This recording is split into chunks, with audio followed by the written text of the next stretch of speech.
that a lot of people have asked me to talk about or asked us to talk about. Since I coached professional basketball in Europe for a while, and you obviously played in Europe for a while, I think it's a good topic for us to tap into.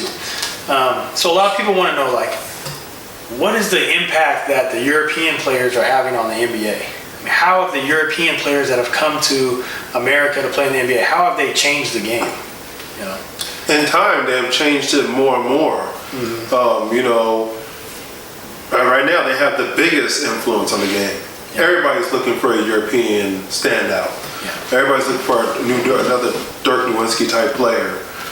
If you think about it, back when the dominant center, Patrick Ewing, Shaquille O'Neal, Dad Robinson, those guys were all Hakeem Olajuwon.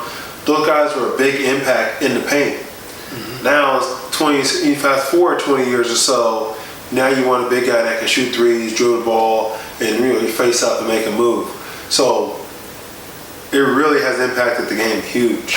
Yeah, we've seen that piece, even with the power forwards, the Karl Malones, the Derek Coleman's, guys that used to be like just a straight power forward, Larry Johnson. Mm-hmm. Those guys are pretty much gone now. Mm-hmm. And the game is played more with big guys stepping away from the basket, which was traditionally a European thing. Mm-hmm. The American big guys were bruisers and bangers, and they beat you with physicality. And the European big guys were a little more skilled, and they could step away from the basket and shoot the ball. And so the game has definitely gone towards that, towards that direction. But I think it's also gone in a different direction as well when it comes to guard play. So as playing in Europe, and I know as coaching in Europe, that the Euro step obviously is now a huge move that everybody's trying to do, all the way down to elementary school now.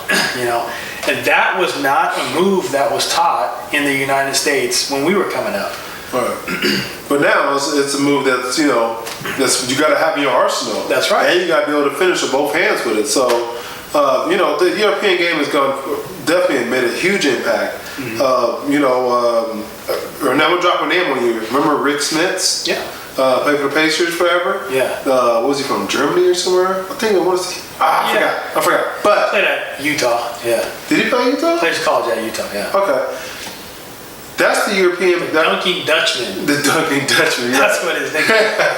Right, but that's the type of big man everybody was looking for at one point coming from Europe. Yeah. If you can't make a physical imprint on the game from in the paint, you can't play in this. That's how the NBA was set at one point. Mm-hmm. But now when Dirk Nowitzki came over, the list goes on. Dirk Nowitzki, Bayani, all those guys that are coming from Europe now.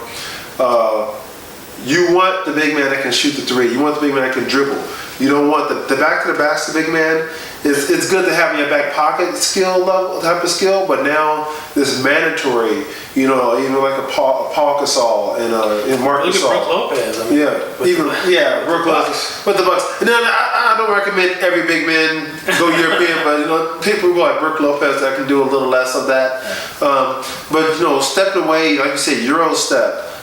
It's really huge to be very versatile as a 4 or 5 man now. Yeah, and I think, and the reason why I think it is because the game has moved more towards outscoring the team versus defense. Mm-hmm. So before you had these bruiser guys that you could rebound good, they were good defensive players, they blocked shots, and they were tough. Well, now. On offensively, you're trying to outscore the other team. So offensively, it's easier if the court is more spread. Right. So if you have a big man that can step out and shoot the three, then their big guy's got to come out, and now the paint's free to drive and attack or whatever. So, and that's what that's what the style of the game is. It's gotten a little bit more guard heavy. So if you have a guard like Dan Lillard, Steph Curry, those guys, and you have a big man when you're coming to trap or get the ball out of those guys' hands, you have a big man that can stand here and just wait for you to pass it to him when his guy goes to trap you and hit that shot. It's gonna make it hard for you to go trap a guard. Yeah, it makes it hard. It's an offensive move going to 5 guys that can shoot. That means you're basing your game off of offense. And that's what the European game was more based around. When I coached in Europe, it was more based on the other coaches. They focus mainly on offense and not as much as on defense. It can work defensively as well if you have somebody like that's versatile come out and guard. You got a defender out there. Yeah. A lot of teams are what they're doing. They're just running a center, two small forwards, and pretty much 2 combo guards now. You know, the actual traditional power forward, like a Karl Malone, like Kevin Garnett, that is kind of out the game. Now everybody's running 2 small forwards, like the Boston Celtics have Jaylen Brown and Gordon out there at the same time. They both play small forward, but they're, you know, or they have Morris come out there with Tatum. You know, those guys are all interchangeable positions because they're just forwards now. There's not such thing as a power forward. Yeah. It's just forwards. Yeah. So, and you know, when you look at it defensively, that means that, hey, I'm going to have a small forward that can guards at times, guard other legit power forwards or somewhat power forwards. You know, you can put Jaylen Brown on Blake Griffin now.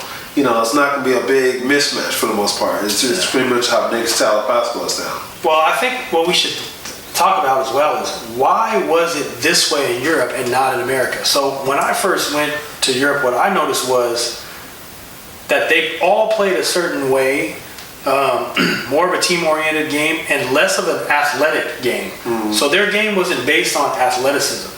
Jumping over you or dunking on you or anything like that. They based it more on skill set. Right. So it's more a skill-driven driven game in Europe. And in America, it was skill-driven, but it was also athletic-driven. You know, we love the guys that could go make the amazing highlight reel dunk, or the guys who can come out of nowhere and make the big block. You know, right. And those were the guys that were making the NBA in the '90s and whatnot.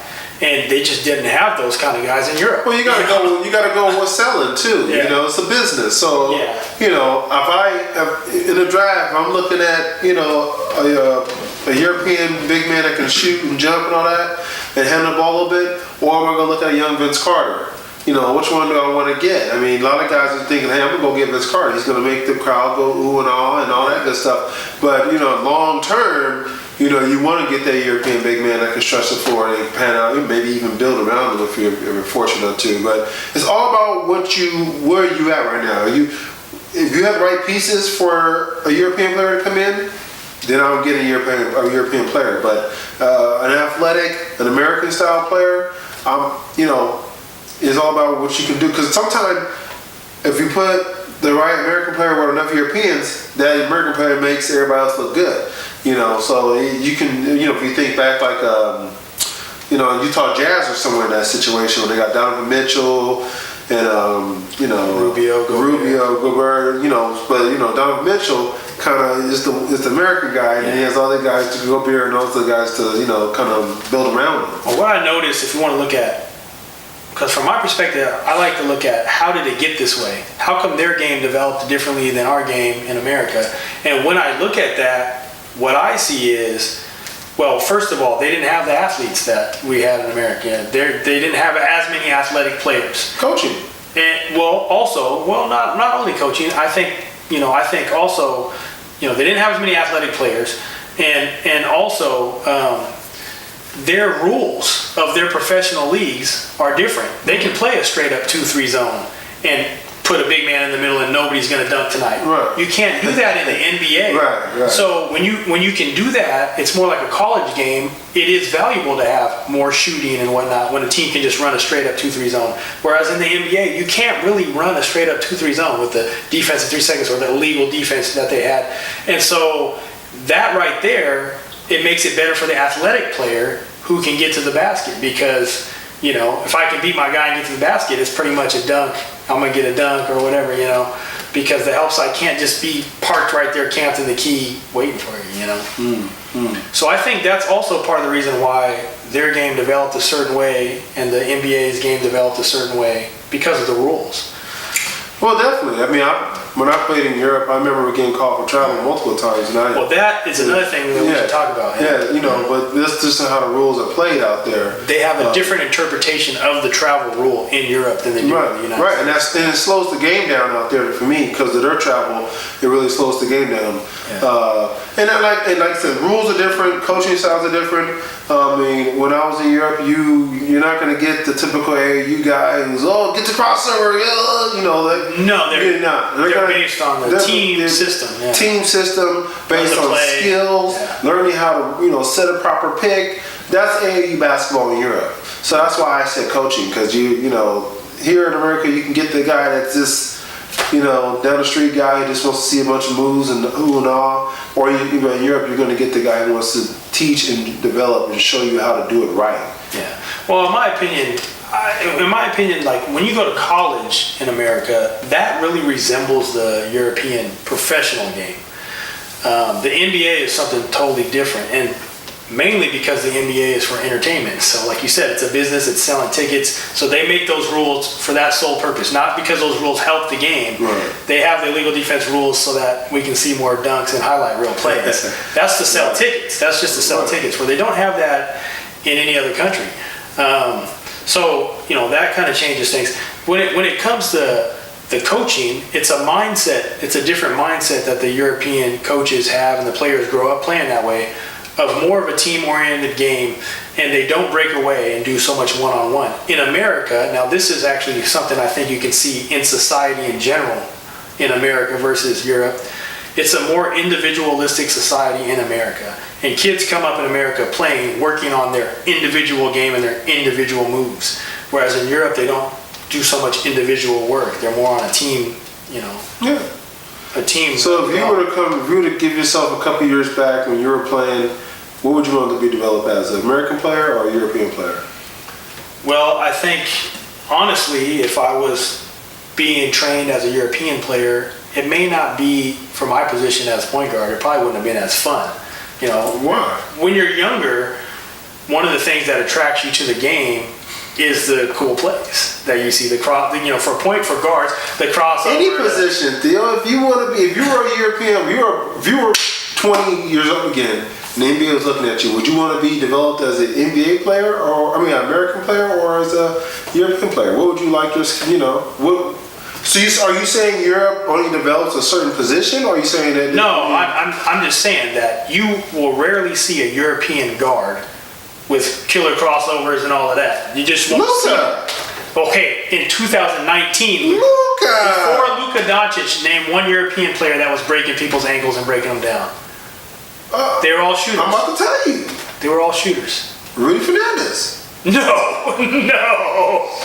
He could dunk, which was rare that he was an athletic European guy who dunked. Hey. But he did not break anybody down. He pretty much dribbled into straight lines, and that was it.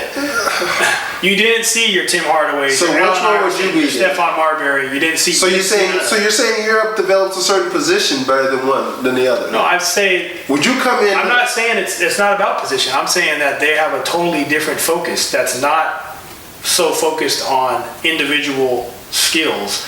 Like, mostly it was shooters that were coming. If it was a guard that came from Europe, when they first started coming, they were shooters.